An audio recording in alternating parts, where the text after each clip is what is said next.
This is one of my favorite services of the year, but it's also bittersweet.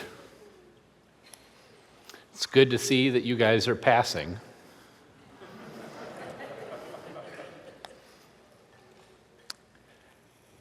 But I'm going to miss you. This has been a fun class. Lots of good memories that I will not share. You're welcome.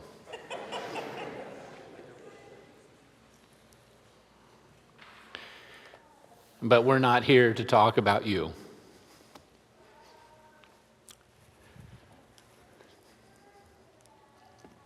This is my last chance to really preach to you. So I'm not going to hold back. A few years ago, I was up at Camp Au Sable for some meetings in the summer, and one of the camp staff said, "You know, every morning before breakfast at about 5 a.m., the boat goes out and you can do skiing or wakeboarding?" And I said, "Oh, no, thank you. You see, before breakfast, I have no desire to get drugged behind a boat.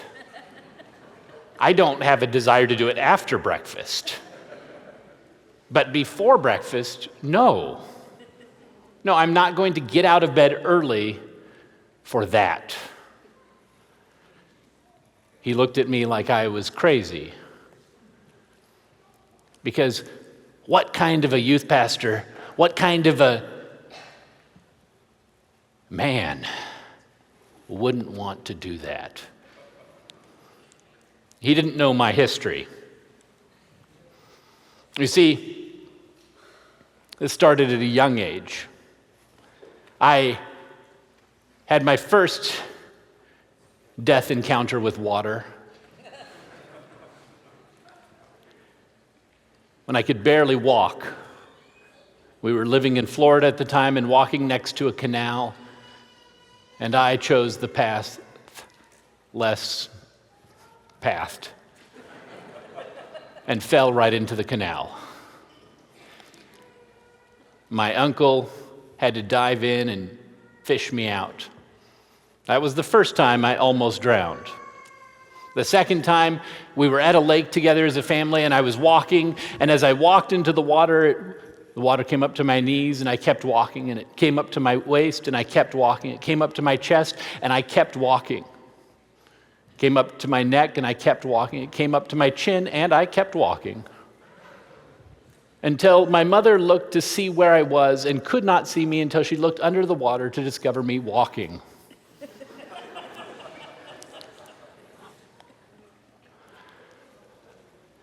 But just so you don't think that all of my near-death experiences happened when I was young,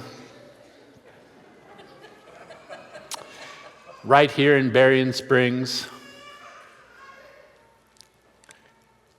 it was a beautiful fall day, and we decided to take the youth canoeing. We were going to leave from just there by the bridge and then canoe a couple hours and get out by the dairy farm here on the campus of Andrews. It was a crisp fall day. It was one of those, you know how it is here in Michigan because you're here today. The weather can change on you. I mean, the middle of this week, summer was here, and now, well, it's gone. And it was a day like that. The weather had gotten cooler, and so nobody had any desire to get into the water that day, which I thought was good. And so we took off, but you see, we didn't have enough canoes for everyone, and I said, "That's no problem. I'll just take my kayak." And I had decided to bring along Emmett. Emmett, I think, was probably 3 or 4 at the time. And he climbed in that one-person kayak with me because that kid is small and we could fit. And it seemed like a good plan until we were out in the river about 15 feet. And that's when he said, "I need to go to the bathroom."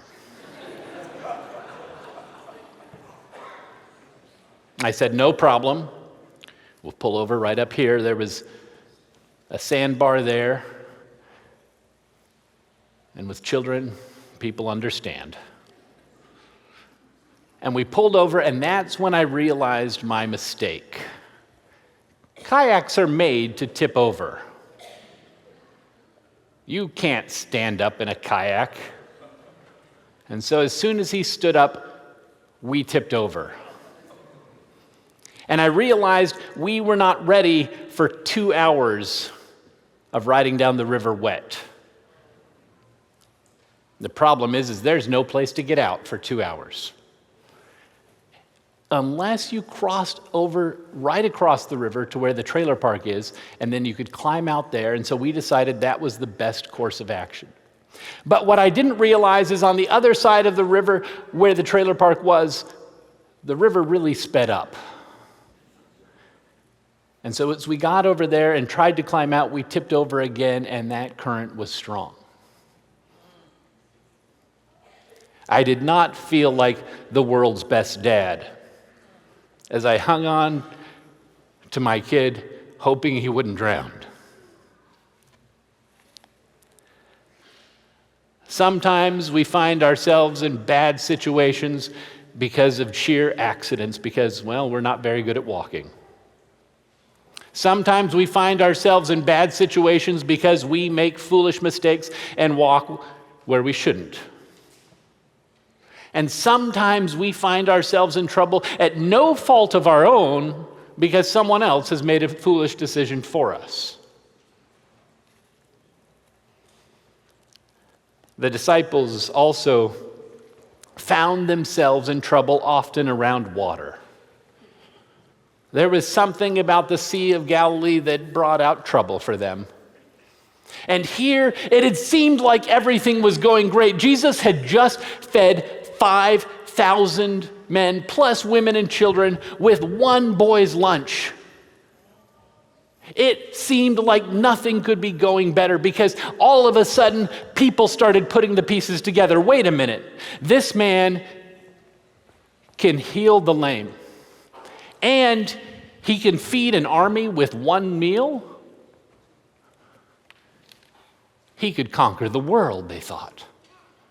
He could do absolutely anything. There would be no stopping him. Not to mention the sermon he just preached.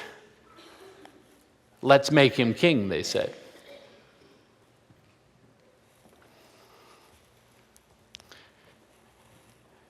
You've got to be careful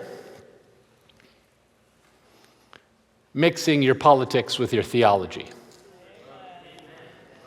The separation of church and state is not just to keep our church safe. It's to keep our theology safe. Because when we start mixing our theology with our politics, we have to somehow fit God into a very small box. It is not good for God to fit into that box. Jesus saw what was happening, and he said, absolutely not, and he basically grounded the disciples. He said to the crowds, okay, it's time for you guys to go home. And to the disciples, he said, get in the boat.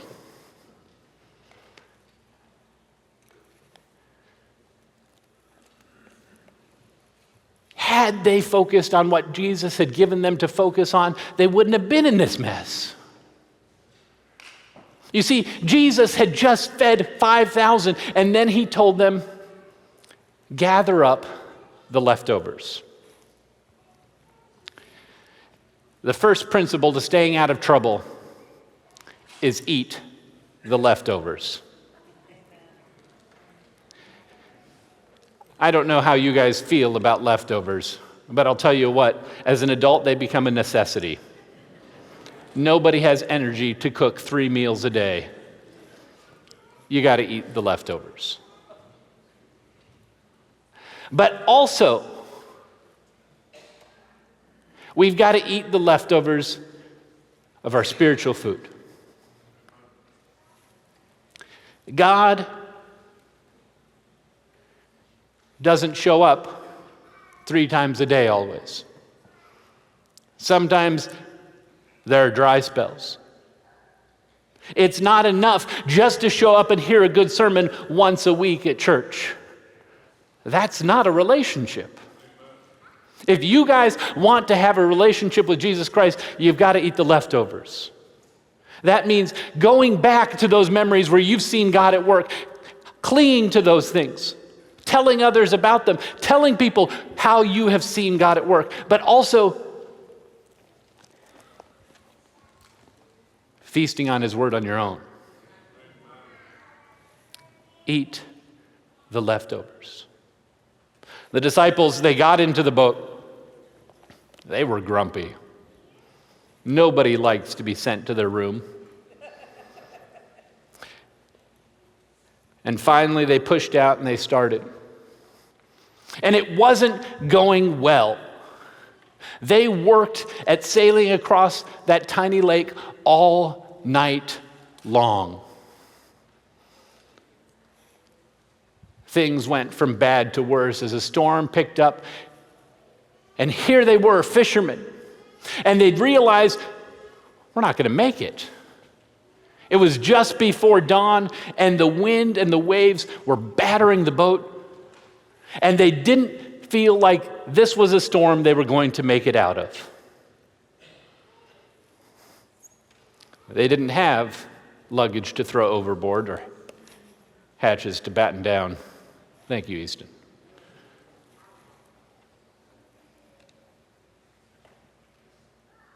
But you see, the whole time Jesus had been watching. And at the darkest hour, when they were giving up all hope, Jesus joins them. He doesn't join them by climbing in another boat. He doesn't join them by walking around shore to yell at them and tell them what to do. He joins them by stepping out into the storm and walking on the water. Of course, when they see this happening, they try to figure out what in the world's going on, because although they've grown up on this lake, nothing about what they're seeing fits into their understanding. They've never seen anyone walk on water. And what I love about this story is it makes us realize we have not got science fully figured out. Jesus was walking on the water. And so Jesus says, "Fear not. It is I. Don't be afraid." Recognize the deliverer. You see those words, "it is I." The language used there is the same language used in Exodus 3:14. When Jesus was talking to Moses, God said to Moses, "I am who I am. This is what you are to say to the Israelites. I am has sent me to you." That I am, that was the same thing Jesus was saying there on the lake. I am. And that I am, the Israelites knew to recognize Jesus as, because it wasn't the first time he'd said it. In Genesis 15:7, as he's talking to Abraham, he also said to him, "I am the Lord who brought you out of Ur of the Chaldeans to give you this land and to take possession of it." That I am is remembering that Jesus is our deliverer. He used those words because he wanted them to know not only was it Jesus, but he was the one to deliver them from that storm. You guys are going to find yourselves in storms in life. When you're in the storm, recognize you are not the deliverer. Look out for Jesus, because I promise you, he's going to show up. The next lesson we can learn from this is probably one of the craziest parts of this story. Because Peter, when he sees Jesus, He says, Jesus, if that's you, invite me to come out.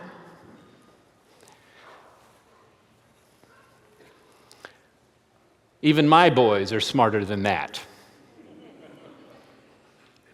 They know that there are some questions you don't ask because they're not good questions. This last Thursday night, we went to my youngest, Arlo's, kindergarten graduation.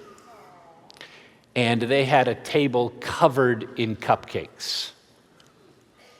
Now, you have to understand, Emmett, my oldest son, had spent the first half of the week eating nothing but applesauce and dry pieces of bread because his stomach was so upset. That boy threw up his body weight on multiple occasions. As Easton was telling his story and made that sound, I had flashbacks.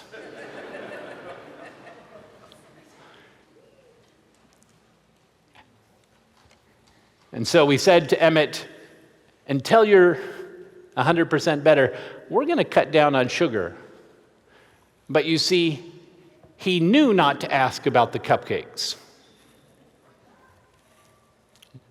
So when I walked around the corner and found him with an entire cupcake in his mouth, swallowed whole. Because even our kids know there are some questions you just don't ask.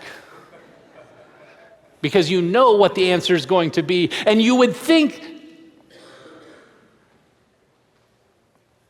that Jesus would have said to Peter, no, Peter, stay in the boat. But Jesus doesn't do that. Jesus doesn't do that. He says, okay, Peter, come out.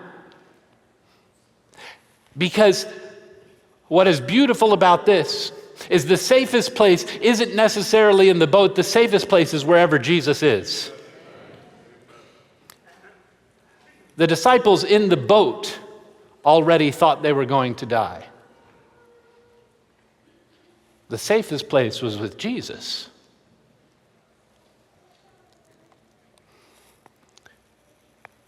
Students, go where Jesus is. And I want you to remember that and hold on to that. I want you to think about that as you're choosing your careers.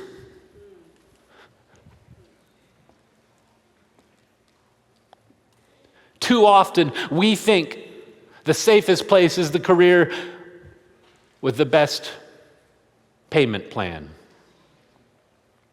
That's not true. So often we think that we need to get into the best schools, the best universities to have a secure life. That's not true. So often we think I have to marry the most beautiful or the most handsome to make sure I have a secure life. It's not true. If you want to have the safest life, ignore what everybody else is telling you and go where Jesus is. Amen.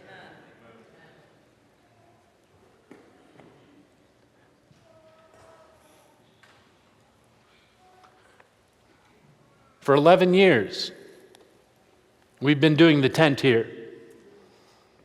I've seen over and over and over again incredible gifted kids.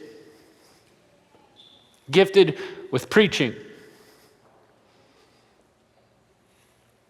Gifted with all kinds of talents. This year was no exception. But in my time here, how many of those have gone into the ministry? Not one. Somehow we have lost sight of going where Jesus is.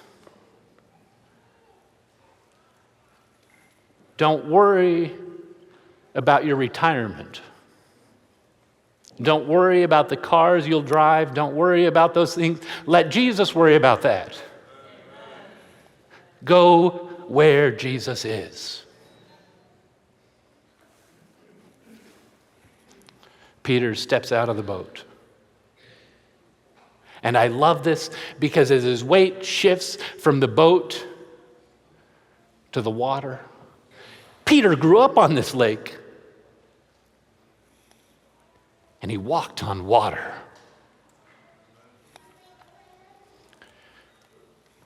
I don't know exactly what happened next. The Bible tells us that he saw the wind. I want you to realize this is the level of storm it was where you could see the wind. He saw the wind and he was afraid. There are going to be storms. This is why we've got to focus on Jesus. Focusing on Jesus means we don't focus on all the problems happening around us, we focus on Jesus. The church, it makes mistakes. Focus on Jesus. Your friends, your classmates will make mistakes. Focus on Jesus. Your teachers will mess up. Your pastors will fail you. Focus on Jesus. And this goes for all of us here. I don't know about you, but I'm sick and tired of us attacking each other. I'm tired of us trying to tear each other down, looking for each other's faults, whether it's on liberal or conservative side. I'm sick of it. We need to focus on Jesus Christ. Because if we don't, we too shall sink.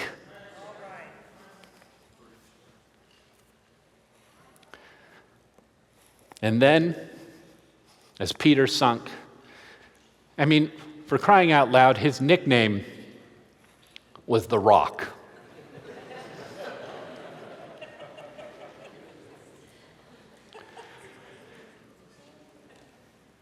And he sank like a rock. But as he is going down, he said those 3 words, "Lord, save me." And just that fast, Jesus was there. This is a prayer Jesus cannot ignore. You guys, there will be times where you forget to eat the leftovers. There will be times where you do not recognize Jesus as your deliverer and you try to do it on your own. There will be times where you do not go where Jesus is, but try to manage your own little boat. There will be times where you don't focus on Jesus. There will be times where we fail. But I want you to remember, no matter how bad things get, that 3-word prayer is always answered. Lord, save me.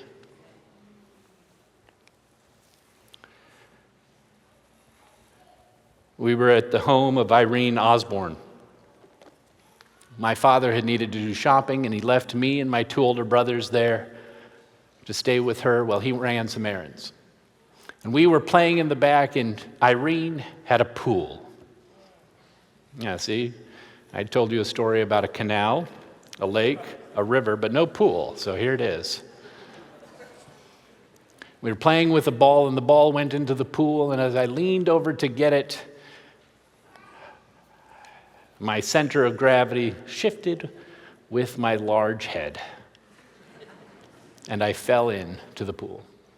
My brothers cried for help, and Irene Osborne said, "Just a minute, let me change into my swimming suit." Of course not. Nor did she check her pockets to make sure everything was safe. She dove in, and she fished me out.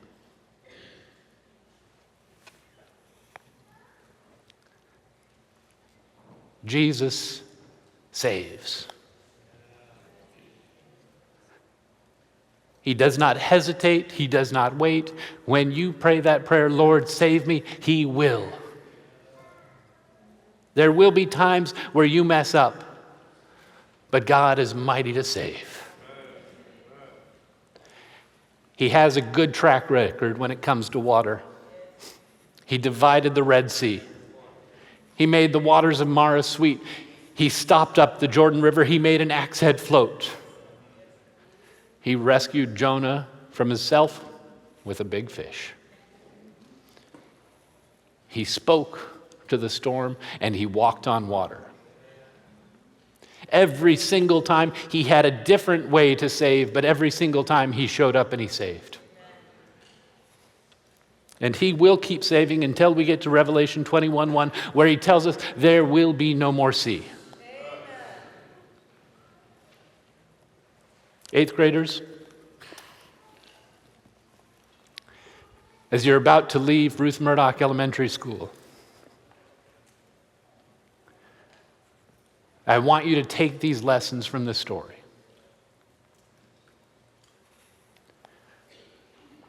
Let's not fall into the same mistakes that generations before us have. And if we do, promise me that you'll pray that prayer. Promise me that those 3 words will be on your tongue. Lord, save me. Because we cannot save ourselves.